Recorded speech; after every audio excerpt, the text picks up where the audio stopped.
right place because today we're going to be talking about grant readiness essentials, what funders want and how to deliver. This is going to be so good, especially for the first timers. My name is Aretha Simons. I'm the grant webinar producer here. I'll take that.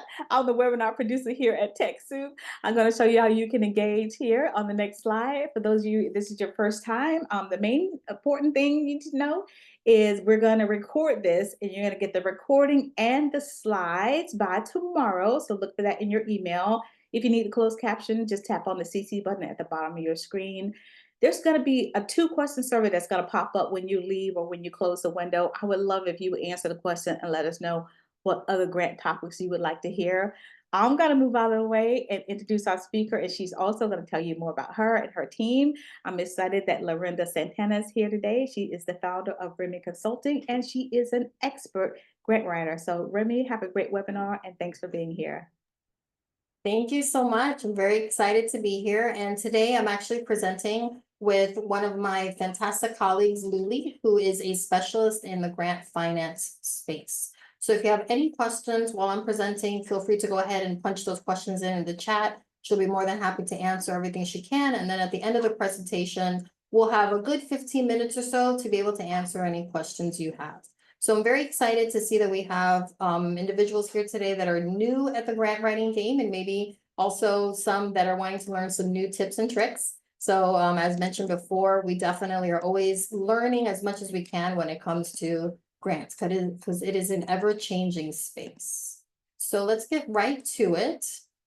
So welcome everybody to the Grant Readiness Essentials, what funders want and how to deliver. So our goal really in this specific workshop today is to give you some insider information, some tips, some tricks, and share some knowledge with you on what you can do to improve your ability to acquire grants moving forward. Especially, I think it's such a great time to do this workshop because it is the end of 2024. We're going into the new year. So I hope some of this information is beneficial to you and you can put some of it into practice moving forward into next year. So today we're going to talk about, these are our topics. We're going to go through who the funders are, which I think is really important, especially for the newbies that we have here today. We're going to talk about who the different grant funders are. We're going to discuss why these specific funders provide grants, because that's a really key piece to grant funding is really to understand why the funders give so that we can then make sure that we're matching our narrative, our budget, and our request with, so that's in alignment with what they're doing. Then we're going to go into a deeper dive into what funders are looking for. So we're going to talk about our financial toolbox where Luli's going to take over and talk about some amazing and really important concepts related to program budgets and things of that nature. Then we're going to talk a little bit more about narrative and supplemental documents. So if you haven't written a grant before or done any kind of grant writing, there is quite a bit of documentation that's needed that has to be presented. We'll go through that. Then we're going to talk a little bit about the scoring process. So how is it that funders score your applications and how do they make a decision based on whether or not you will receive funding or not? And then we'll go into a little bit more about the work we're doing with TechSoup and some next steps that you can take. So to get started, we're going to talk about the big fish, the federal government. So the federal government is the largest funder here in the United States. They fund close to $500 billion and counting. So there's a lot of money that's available in federal funds. They have over 1,000 different grant opportunities through 32 granting agencies. So if you've ever gone to the website grants.gov, it can be a little bit complicated, be a little bit difficult, but that's where you're going to find all of these opportunities. So some of the largest funding that's received or that's given, I should say, is through the National Institute of Health. But there's also departments like Department of Justice, Veteran Affairs, Department of Energy, and many more. So the federal government is definitely the largest funding organization that exists in the United States. And they also provide funding to state governments and to local governments, which encompasses some of the other government funding that is typically available. Secondly, we have corporate funders. So your corporations are any major corporation in the United States, more than 90% of them have their own foundations. So what happens with the corporations, let's think of Starbucks Corporation or let's think of Apple, right? They have their own foundations that they're donating funding to different programs and projects and many times in grants to nonprofit organizations. So the profits that the corporations receive, many times they put a percentage of their funding into their foundation in order to create some impact in whatever community is that they choose to serve. So what's interesting about corporate funders is that their funding areas vary drastically from something very specific to very broad. For example, Mercedes-Benz at one point was funding a lot of money for research for a very specific type of brain cancer research that affected children.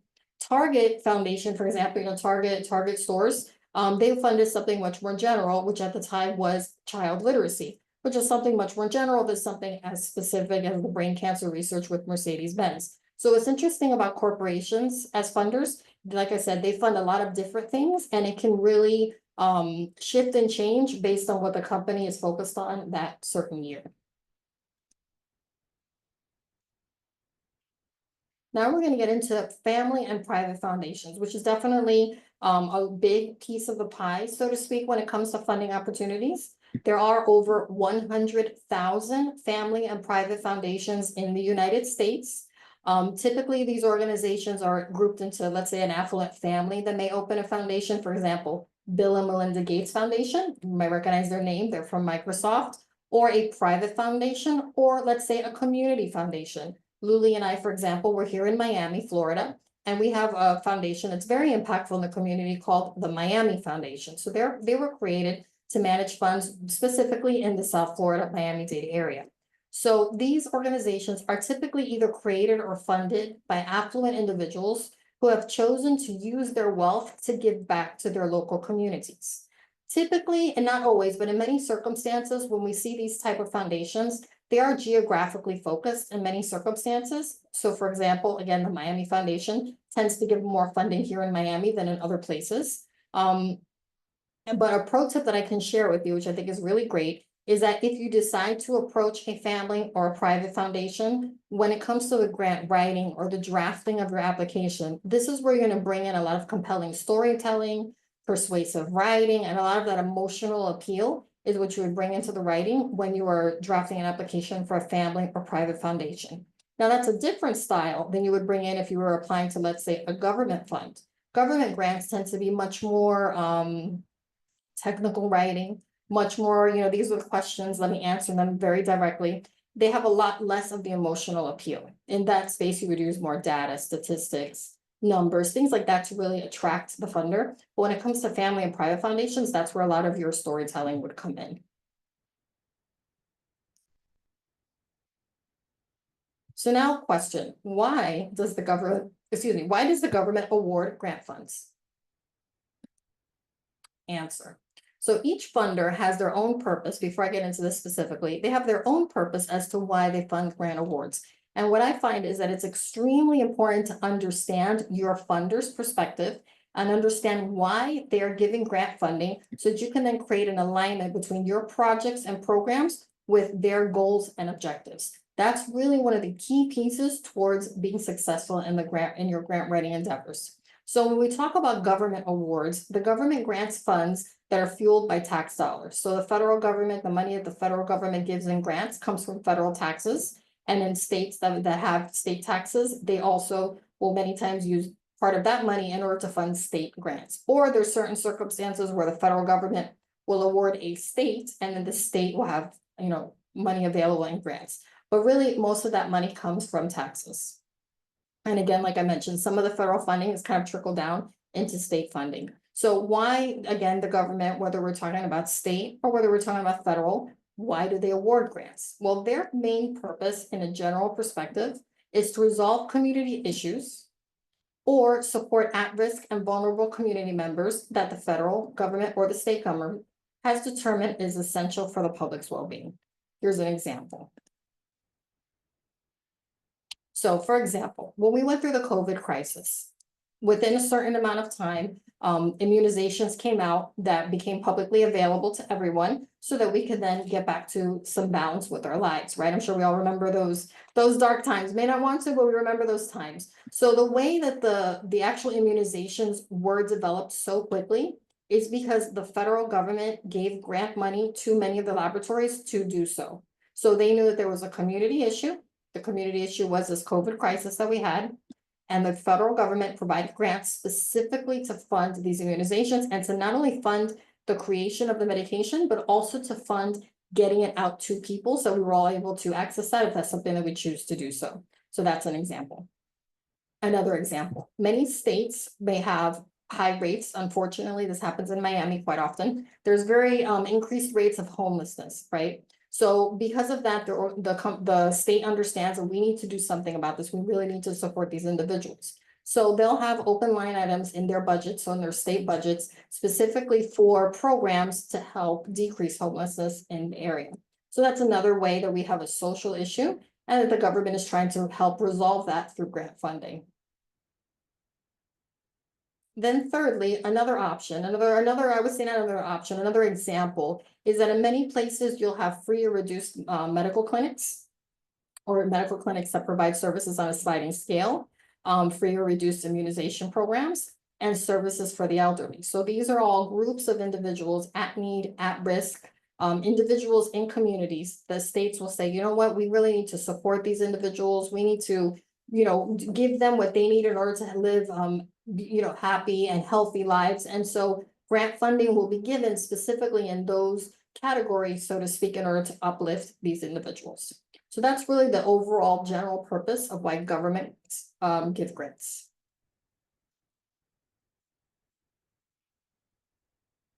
So now we'll go to the next slide. We're going to talk about why do corporations award funds, which you're going to find is very different than the government.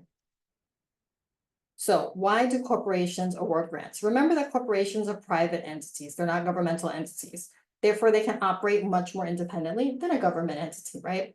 So one of the reasons why corporations award grants is to, for example, boost their PR in situations that may have gone awry. So I'm going to share with you a terrible story, but it's a true story. Maybe many of us know of Walmart, the company, the huge grocer. Walmart, for a very long period of time, would not hire a woman as an executive in their company or as a manager.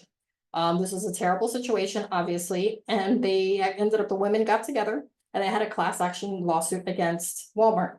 So after that class action lawsuit, they did many, many things to improve the situation, obviously providing equitable opportunities. They also started working with, I believe it was Dress for Success, if I remember correctly, to try to bring more support to women, to uplift them to become managers themselves. And they actually also opened up a scholarship program for women who wanted to study business. So what they did was these grants that were awarded, part of the reason why they were awarded is to try to clean up the mess that they had created. So it's kind of ugly situations that happen, but the good part of it, because I always like to look at the optimistic side, is that sometimes corporations are giving grants because they want to change their public facing like the way the public sees them. They want to change that, and they kind of will do that sometimes with grant funds.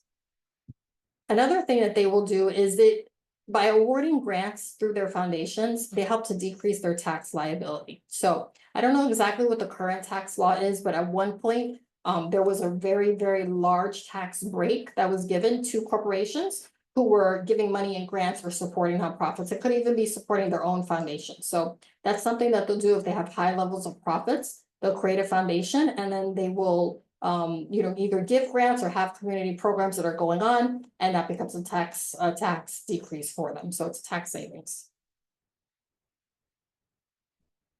Thirdly, they will use profits to create social change. So corporations are not always the bad guys, and I don't want to present them just that way. But there are organizations, there are corporations that really want to see community change. For example, if you've heard of Tom's Shoes, so Tom's Shoes is a company that they create these like loafer style shoes, and every pair of shoes that they sell, they donate a pair to someone in need outside of the United States. So they're an organization that uses their profits, that uses this model in order to give back and to create some positive social change. Warby Parker with glasses, I actually purchased my glasses from them. They do the same thing. You purchase a pair of glasses from them, they donate a pair of glasses. So there are many, many, many examples of corporations that want to see social change, that want to benefit society and do something good in the world. And so that they will create a foundation in order to be able to do that.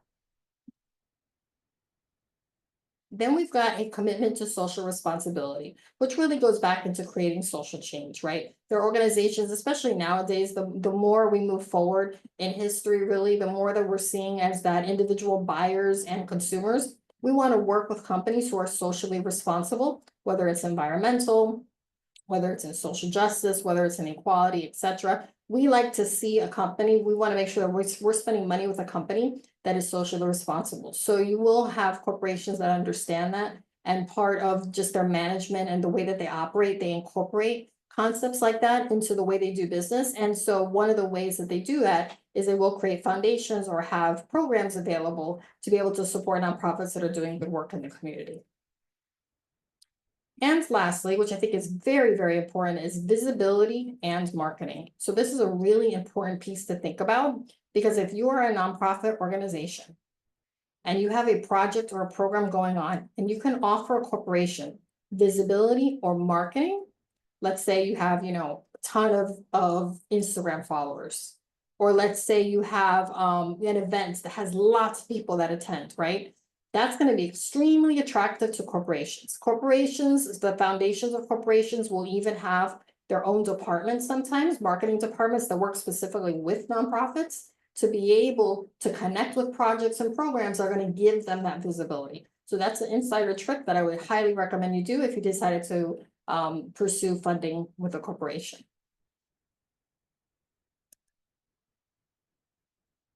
So again, here's a pro tip. Corporations are looking for visibility, and banks, here's another one, are looking for higher numbers of those served through your program. This is a very hot tip. Why? Not only, like I just mentioned a minute ago about corporations and visibility, your banks, if you decided to pursue a fund, a grant fund with a bank, they are typically, and again, these are generalizations, you always want to look at the grant terms before you make a decision. However, generally speaking, banks, they want to serve as many people as possible, because their understanding, or I would say their process of impact, of defining what is and is not an impactful program, is based on the numbers. So many times they prefer to fund an organization that says, we're going to impact 5,000 people, than an organization that says we're only going to impact 50. Now, your foundations, typically, again, these are all generalizations. You have to look at the actual requirements in the foundation you're looking at. But foundations generally are more likely to fund an organization that's,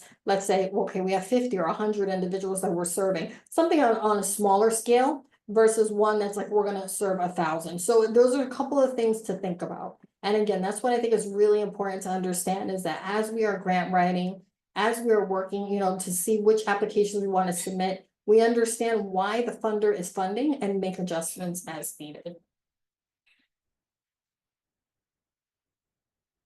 So now we're going to get into why foundations award grants funds, which I actually just mentioned a little bit about, but why do they do so? So first off, foundations, the reason that, and again, these are generally what I'm speaking, why do they fund? They fund to financially support the communities that either their members live in, or possibly where board members or founders may be from. So it's very common, if you look into the board members of a foundation, or you look into the founders, that they happen to come from a certain community that ironically is where they're providing a lot of funding. So that's something that's very typical. Also, many foundations will fund grant awards as a way to create long-term impact after they've passed. So there are affluent individuals that start a foundation. Once they pass away, they donate their money from their lifetime to the foundation, because they want to know that even though they're gone, the work that they did in their life is going to continue to benefit their community. That's also very common. Also, to support local and community organizations in a more personalized way, because generally speaking, your foundations tend to work with you on a more personal way. They tend to be more involved with the nonprofit organizations than you would see some of the other funders. So many times foundations are visible and are in place because they want to find a way to work with their community, and they want to find a way to work with nonprofits more directly.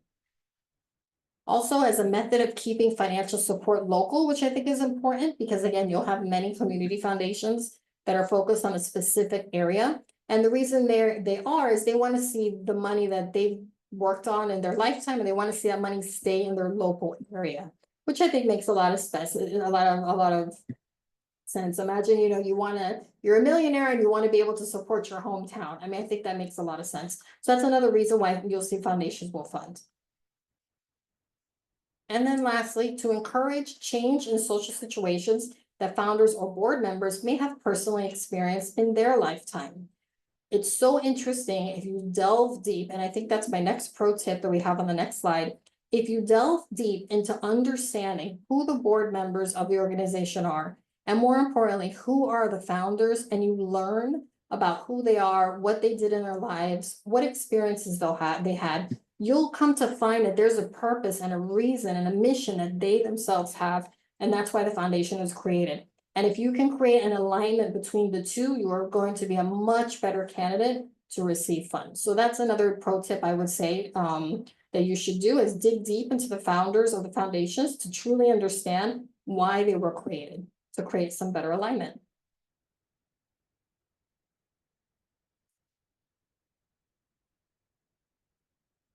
What are founders looking for? So now I'm going to jump into Luli's section. Luli, feel free to take it from here. Hi, everybody. It's great to be here. Let's dive into how to prepare a grant budget. What's the purpose and what does it convey to the funder? Let's go to the next slide. I'm sorry, I can't move it from here. Okay, so grants, is complicated in itself. It's writing answers to questions. It can get very complicated. You have to write statistics sometimes and data and details and things like that. But they guide you through the process. What do they want to know about this and that based on a question? But usually at the end they say we need a budget and they give you some guidelines, but usually people are kind of lost on how to do that. So I wanted to talk about first what is a grant budget and why is it so important? So to a funder. A budget is the process of translating the program into financial terms. Okay, the funders want to see that what they are paying for is a deserving nonprofit program and it's something they want to invest in or donate to, and that also that you can handle that money that they're giving you properly. Okay, I used to score grants for government and for the local county, and the first thing I did was look at the budget. The budget tells me a lot. The budget tells me if the applicant is exaggerating on their cost. It tells me if the cost is appropriate.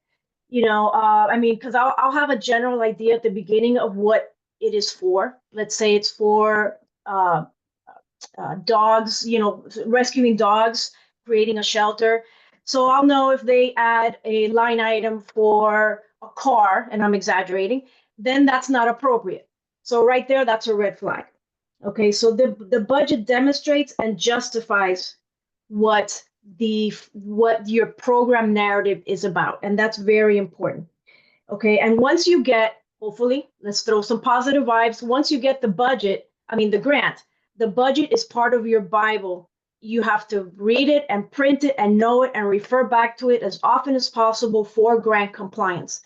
Now, that's a whole different workshop on grant compliance post-award, but the grant that you are signing for, that you put that little signature on and you agree to it, is what you have to do.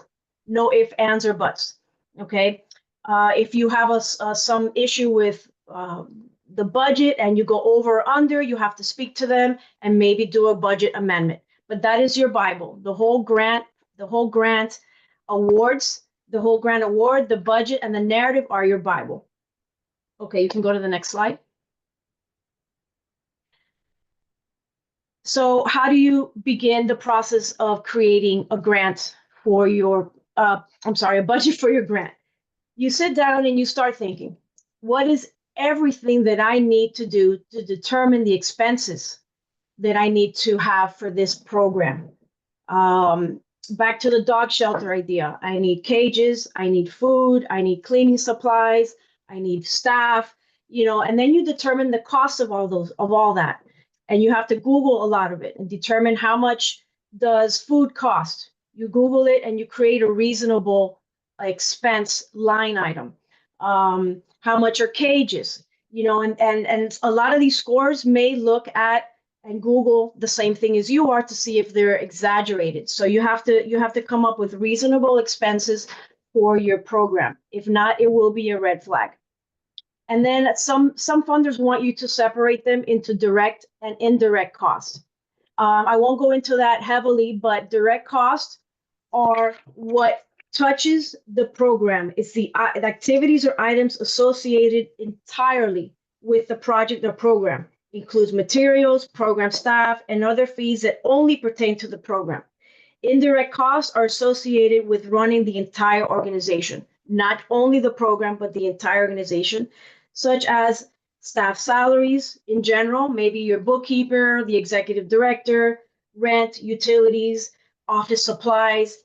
These are indirect costs. Now, when you're writing your budget, you have to look at what the funder is requiring you to put into your form, into your budget. Sometimes they allow you to add indirect cost. Sometimes there's a cap to indirect costs. Sometimes they want, let's say, 90% of your budget to go to the program, and they'll only allow you 10% for rent and utilities. So you have to find what the requirements are for that. Okay, next slide. Okay, so what's included in the grant budget specifically? So some budgets require your income, and some budgets just require your expenses.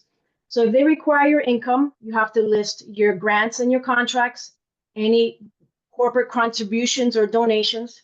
If you have memberships that you sell, your membership income, any individual donations. If you have services that you charge for, you add that as well. Anything that you have as a fund, if you have a fundraiser, any donations that you collected because of that, any endowment. In kind is goods that are given to you at a value, or volunteers, or a person that volunteers their time. It has a cash value, but you don't actually get the cash. That's what in-kind donations and in-kind income is. You have interest from any income that you have, maybe a loan, and then you have any other miscellaneous income. Okay, let's go to the next slide. All right, so these are the expenses, not all, but the expenses you should think about when you're putting together your grant budget. So obviously you want to include staff, you have personnel, and you have fringe benefits. If it's a salaried staff as opposed to a contracted staff, you want to include your fringe benefits, meaning your employer taxes and any benefits that you may provide, such as healthcare, vision, dental, or anything like that. That's all part of fringes. Most funders require you to spell that out. What exactly are the fringes you're paying for? It depends if they want you to spell it out in your budget narrative or on your actual budget form. Okay, and those two have to coincide together. Not talking much about budget narratives, but the budget narrative is a detailed explanation of what your budget form is. Okay, and it has to coincide. Can't have one line item saying $500, and when you read the narrative, it says $350. It has to coincide and be exactly the same. Other things you want to consider under everything else under not personnel is rent, utilities, any equipment, supplies and material. If you do printing and copying, courier, post office, anything like that. Your phone lines, if you have landlines or if you have cell phones, if you're going to travel, if your organization travels for actual work, or if your organization travels for conferences because of some personal development, or you're presenting at conferences, that's also an expense you can add. Staff training expenses, contractors or contracted services would go under the contractor line item, it does not, you don't require obviously to pay taxes on them, and they don't require to pay taxes as well under this for you. Anything else you can think of that has to do with your budget? Next. Next slide. Okay, let's pull up a sample budget real quick. 1 second. Let me get this up. Share screen. So this is what a budget could look like. You have your income on the top, and you have your expenses by topic and subtopic, so to speak. So you have your personnel. Let's say this in this particular item, personnel, the director's missing. So I apologize for that. So let's say that's 50,000. The fringes are 3,000, which again is employer taxes and any healthcare benefits. Then you want to contract out childcare workers, teachers, evaluators, graphic designers. All these are contractors, not staff. Then there's any subscriptions. If you want to have a subscription to a database or Canva or MailChimp, Adobe, any of these are subscriptions under program fees. Marketing, if you want to do some social media ads or even copying and printing, or even if you want to hire a social media expert, that could be under contractor or it could be under marketing. Okay, we have some money for office supplies, some program supplies specifically to the program. If you want to buy some laptops, some equipment, it goes under equipment. And then there's some mileage if you have your contractors or your staff that you want to pay mileage for, although it's not required by law to pay mileage. But if you want to do that, you go ahead and look at what the federal rate is. Right now it's 67 cents a mile, and that includes gas plus wear and tear. So you can include that. If you have food, let's say food in this case is for a conference, and then you have conference speakers. And in this situation, we only have a 1% for indirect cost. So it adds up to the 92,000 without the director salary. Okay, next slide. Hold on 1 second. Let me find our slide here. Sorry for the delay. All righty. Okay, There you go. Next one. All right, so let's get into a little bit of just some tips on what you want to make sure happens when you do write your budget or budget narrative. Okay, both of them, again, should tell the story of your grant without reading the actual grant proposal. Okay, if I go into a narrative and I see that, these line items and contractors and everything kind of makes sense, then I'll go on to read the actual grant application. But for me, the budget and narrative tell me the whole story. Obviously, as a scorer, I will read everything, but this already sets me up for the rest of the application. A funder will judge you on whether or not you have the capability to run your program by looking at your budget and how detailed and accurate your budget is. Okay, that's very important. The more detailed and the more accurate, the more they feel that you are, I don't want to say responsible, but that you know what you're doing, that you want to convey to them the honest and truth about what you want to do with your program. Okay, complete the grant narrative first and then determine the budget. Because oftentimes you go through your whole program and that helps you to brainstorm and helps you to come up with the budget that you need to pay for the program. Okay, mistakes made with calculation errors on the budget narrative are very risky, because if the funder doesn't allow you the ability to fix it, they will commit you to the budget that you submitted. So if you submitted a budget $10,000 less than what you actually meant, they will commit you to that budget, and you need to then rearrange your program to work it $10,000 less. Okay, that's if they're nice about it. If they want, they can reject it completely if you make a lot of mistakes and it's just all over the place.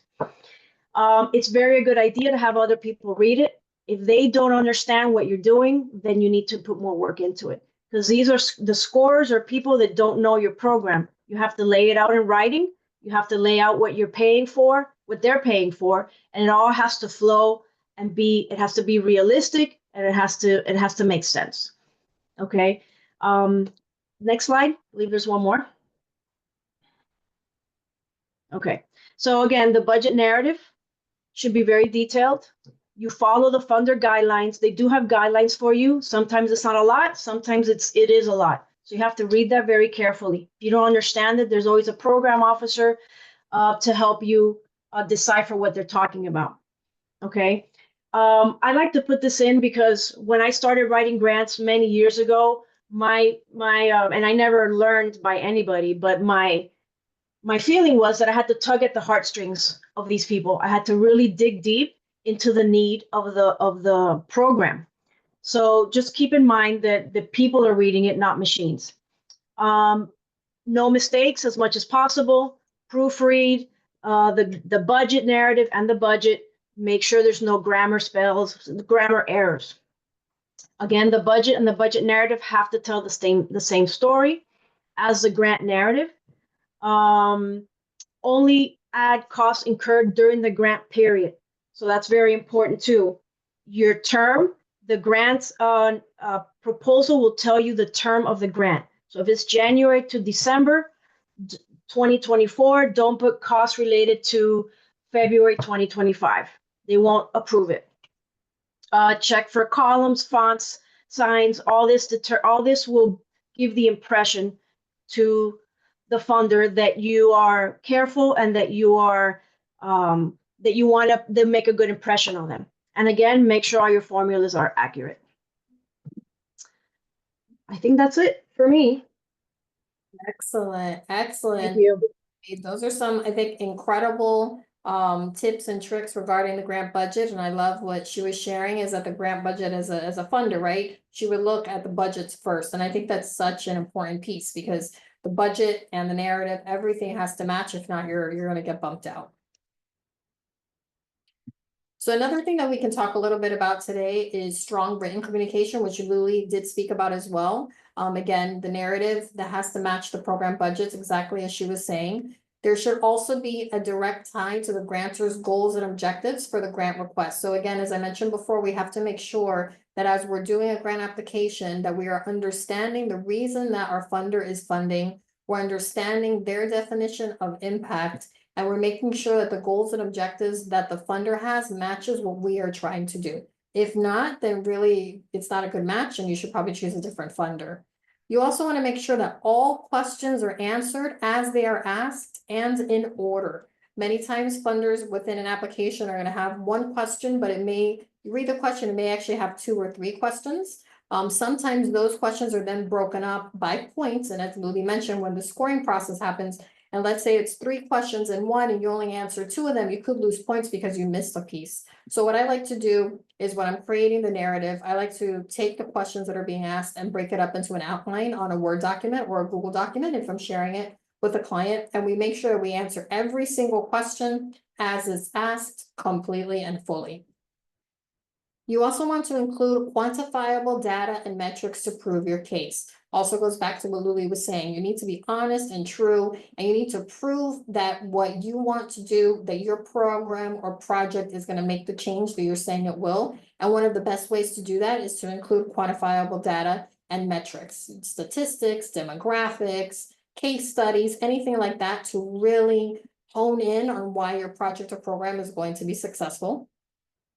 And then we want to create a parallel impact between your intended results and their definition of impact. You probably heard me say a couple of times. So every single funder has their own idea of what is and is not impactful. They have their own idea of, okay, if this happens, then we know that the money was useful as it should have been. If this doesn't happen, it wasn't. So you have to really dig into understanding who your funder is, understand why they're funding, and again, their definition of impact to make sure that the results that you're saying you're going to have, first and foremost, are honest and true, and you can actually accomplish the goals. You don't ever want to not accomplish what you said you were going to, right?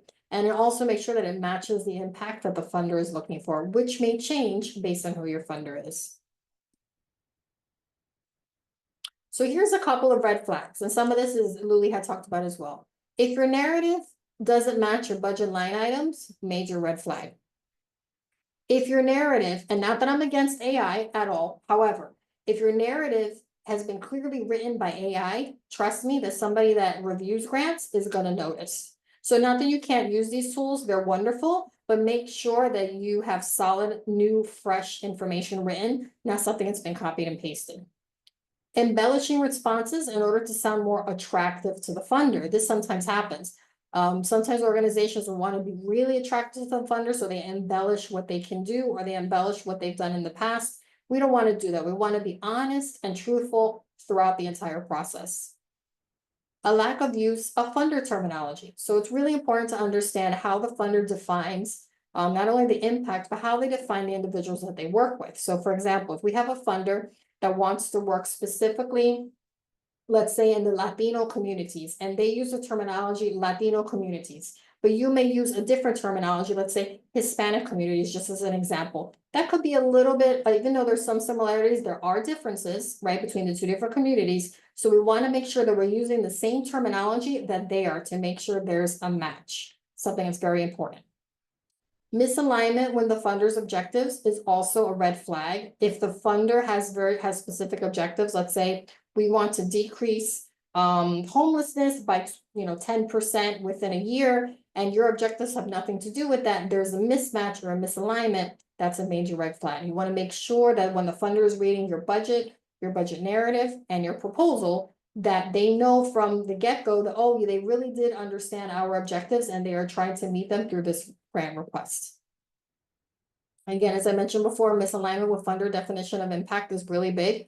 And then also repetitive or inefficient data and metrics. You don't know how many times I've seen proposals and organizations are using vague data and metrics. They are using data and metrics that have no source, right? So it's really important to make sure you're using a verifiable and a responsible source for your information, not just like some random article that you happen to find online. You've got your US Census provides resources, the federal government agencies provide statistics that you can use, or local government. There's lots of different places that you can find solid and proven data and metrics.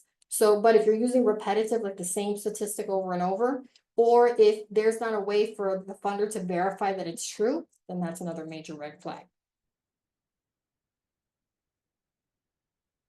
So here's a pro tip for you. When you're doing a grant application, don't focus solely on the money that you need. Consider the lasting impact that your program will have on your community once it's completed. Use that vision of this concept of lasting impact to help create and craft compelling narrative. So let's just not focus, and I've seen this so many times where people are drafting grant applications, and the first line, we need money for, that's not what it should be. Instead, it should be, this is going on in our community. This is how we see ourselves supporting the community, resolving these issues, and this is how we're going to do it. We really need to make sure that we're looking at the impact in the community, a lasting impact in the community. That's what's going to help you to create a much more compelling narrative, a compelling grant proposal that hopefully will be funded.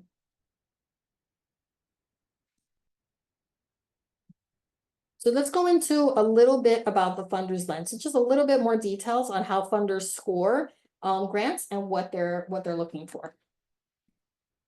So when they score proposals, what's really interesting is that many times the people that are scoring the proposal may not know a lot about the specific grant. So what do I mean by that? There's many organizations that what they will do is they'll hire external reviewers to come in and score the grant versus it being somebody that's, let's say, on the board of the foundation, right? And the reason they do this is they want to eliminate bias. So that's why they bring in the external funders. So many times it's important to understand the reviewers are not experts, and some of them may never have read a grant proposal before, because there's many times where there's open calls for reviewers. And a lot of us that have done reviewing, we continue to do it, so we have experience, but your reviewer, it may be their first time ever doing it. So with that said, the question now is then how do they actually score the work, right? So they use a scorecard, and what they do is many times the funder will give you access to the scorecard. You're able to Google it. But what they're doing is they're putting a certain number of points per each question that's being asked. So X number of points is for your budget. X number of points is your budget narrative. And then X number of points are for the different narrative questions that you're responding to. And then they come up with a score, just like when we're in school, you come up with your score, and based on that is how the person may or may not, or the organization may or may not, move forward in the grant process. So something to think about.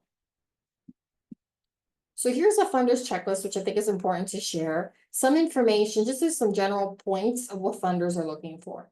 So they want to make sure that you are following directions exactly as they're requested. They want to make sure that the documents you are submitting are readable, uploaded, and uploaded correctly.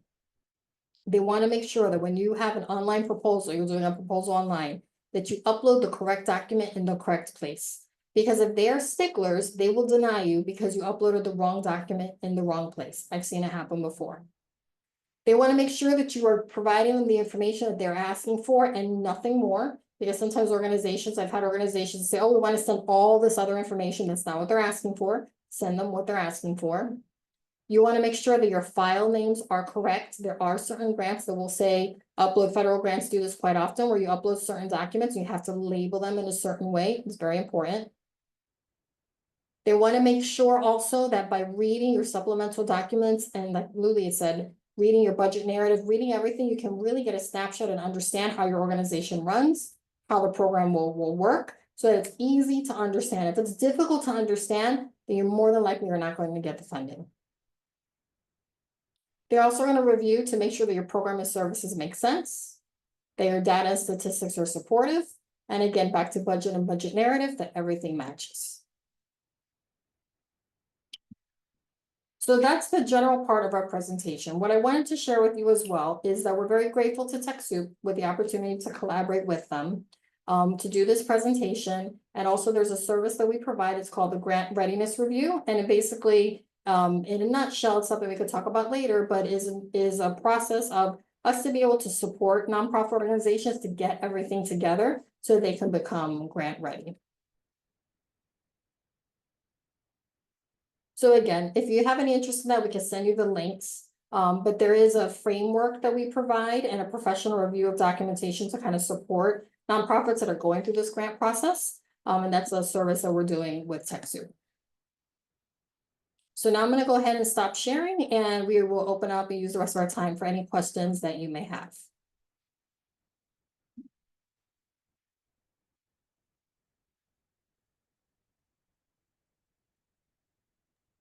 All right. Go ahead. Yes. Yeah, go ahead. I was going to say, Lily has answered some questions in the chat, but I didn't know if you wanted to read them out loud and answer them. I mean, not the chat, excuse me, the Q&A. Let's see, looks like we've got 4 of them. So Denise says, with government funders, how often are grantees asked about a SAMS registration? Is it necessary to be enrolled with SAMS to receive government grants? It appears governments have requirements as well. Do others see this when applying for state or local grants? Also, we were once denied a grant because they said our file and guide star was not up to date. How often should we check our file and guide star, and what difference do different categories make? So I would say when it comes to the SAM registration, and Lily, correct me if I'm wrong, I think you have to update that every single year. And I know the federal government does require that's open and active. It's really important to know when it is you first set up your SAM registration and make sure that you mark in your calendar when you need to update it, because sometimes if they are delayed, it can take a long time to get that active. So as far as that goes, yes. Each government agency also does have its own requirements. State governments have their own requirements, federal has their own. So all your funders, generally speaking, have different requirements. So you definitely want to keep up with that. And when it comes to GuideStar, I'm personally not very familiar with the different categories, but it is a resource I think a lot of funders use to check in on nonprofits. And Louie's typing as well, so she can give you some more info. So we've got, what percentage of private foundations use external reviewers versus the program officer's board recommendations? I don't know what the percentage is. I've seen a little bit of both. I think I'm pretty sure you are able to find out with the specific, perfect, Aretha, you're going to handle that question, which is great. I don't know the exact amount, but I've seen both pretty often. No, I was just marking it so I can make it disappear. Ah, there you go. Yeah, I've seen a little bit of both, but you can many times ask the funders how they do their scoring, or sometimes it's on their website. So yeah.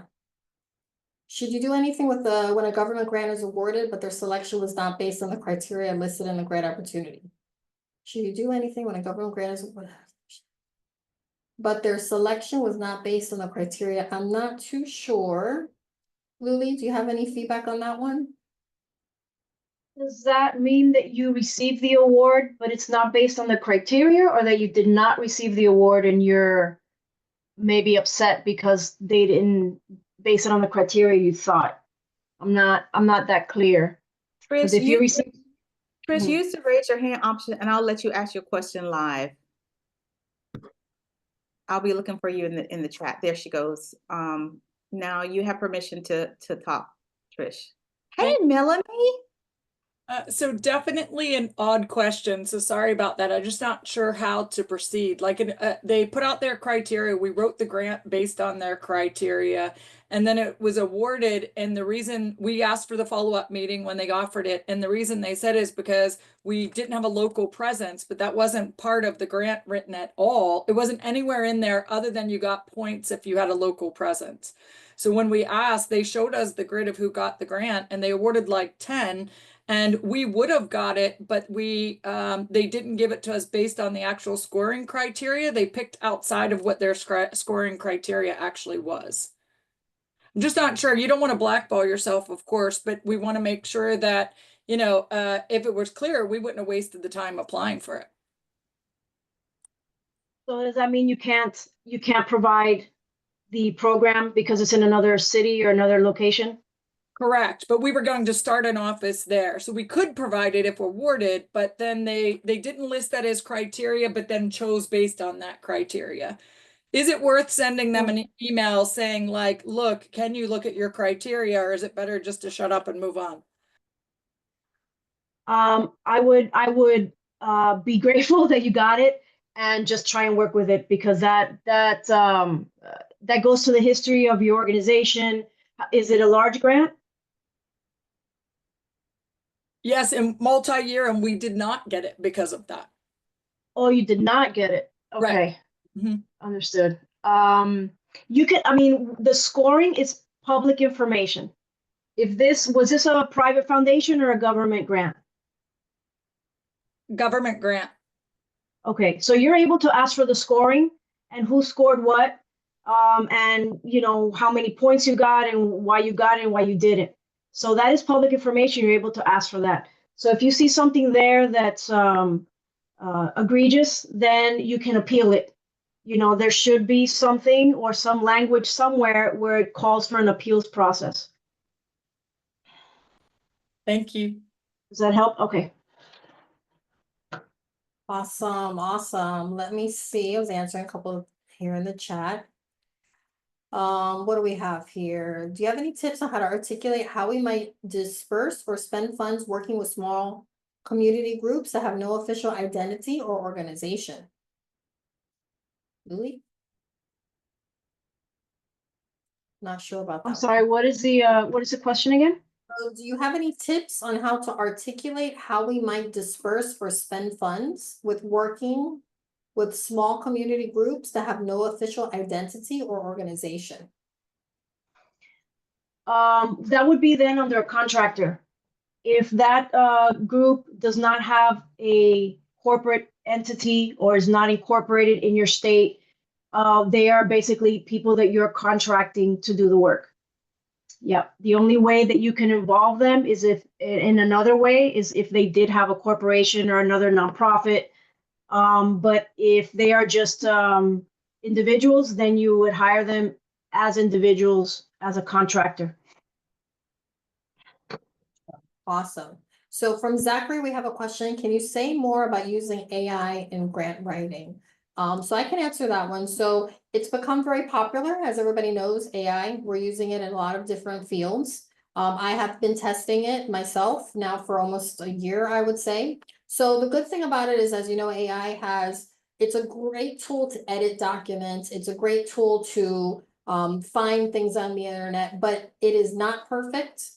AI will, and I've seen this happen, it will make up statistics and data. So you can say, oh, help me justify this cause, this situation. It'll come up with a wonderful case. And it'll be something that's made up information, so it's not fully verifiable. And also, just from reading a lot of applications, I'm starting to see that I can tell when clients are using AI to write their application. So if I'm seeing that as a grant writer, funders are seeing that as well. So I would say that it's definitely a very useful tool to help you, let's say, expand some of the narrative, get new ideas, get new ways of writing. I think in that space, it's incredible. But to think that you can use AI to write on a full grant proposal is not a great idea. And again, the data that it gives sometimes is incorrect because I've seen it happen. When I've done tests, it'll say, oh, this great statistic, and then come to find out it isn't real. So awesome tool, but you definitely need to put some human time and energy into it and make sure that it is new writing, because if not, you can get into like a plagiarism situation, which would be terrible. So those are my thoughts on that. What if this is Pammy, what if you are the small nonprofit and keep getting told that you're not winning because they don't know you? So what I would say is, regarding that, Pammy, specifically, I believe that all nonprofits that are doing good work should have an opportunity to access funds. I do not believe, and I've worked most of my career, that it's who you know to get grant funds. I don't think that that's ethical. However, you can build a relationship with the nonprofit, with the foundation. You can send them educational materials. You can invite them to events and programs that you have so they can get to know who you are. Because remember, as nonprofit organizations, we're the change makers in the world. We're the ones bringing positive community change, and the funders are there to support that. So what I would say is something that would be great is, instead of directly going to these foundations and asking for money, educate them on what's going on in the community, invite them to an event, bring them, I've had many times funders come to my workshops when I used to teach in person in Miami, and they would attend and they would say, listen, we're people just like you. So I would say engage with them in that way. And that should help you with that situation. So Ron says, for the GRR service, it is stated the service is not for organizations seeking grants from government organizations or private donors. I'm unclear what that means. So the GRR is specifically focused on primarily foundation and corporate funders. So it doesn't prepare you 80% for federal funders or government funders, because there are separate requirements related to that. So the GR is more focused if you're looking for corporate and foundation funders. That would be very supportive to you there. Let's see. You spoke about, okay, so we have Ramesh. You spoke about knowing the values of the grantor. What is the best recommended ways to get a clear idea about the values expected to be most prepared for the expectations of the grant? Great question. So what I would do is I would start with the funder's website. I would look to see who the board members are, who the founder is, and I would do some Google research, LinkedIn research, news article, things of this nature, to try to get a better understanding as to who the founder is, or the founder was, who the organization is, why they exist, etc. So doing that type of background information to really understand the values of the grantor. There's also ways to look up to see what they funded in the past, participating in, let's say, events that they have, anything of that nature, to really get to know the organization would be something that's very useful. So you can really understand what their purpose is, what their passion is, and create that connection. Let's see. This is from Brandon. Is it usually possible to receive your scorecard after a proposal is scored, regardless whether you receive the grant or not? Many times, yes, you can ask for it. I'm pretty sure if it's public funds, they have to, if I'm correct, Lily. If it's a government fund, I think they have to give you the information, but many foundations as well, they are willing to give you that information if I'm correct. Yeah, there are a lot of applications that have the scoring grid. I don't know if it's a requirement to everyone or if they will do it, but I know that a lot of them do provide that. And if they don't, you can absolutely ask them for it. Yes. And then we're getting right at time. Let's see if we can do one more. This is Claire. What are your thoughts about reaching out to grant contacts and a new potential funder to ask application questions and create a relationship? I think that's fantastic. I think that we should all do our due diligence. We should all really look into who the funders are, connect with them. Sometimes they will be open to meet with you, which I think is incredible. The Miami Foundation, give props to them here locally. They are wonderful, and they have a very much an open door policy, and organizations can connect with them. They have trainings. And so I think it's a great, and just using them as an example, I think it's a great idea to really connect with the funders as much as you can and learn about them before you just go straight into ask them for money. I think it's just, generally speaking, it's good, good manners, and it's good networking. So yeah, thank you everybody for all the questions.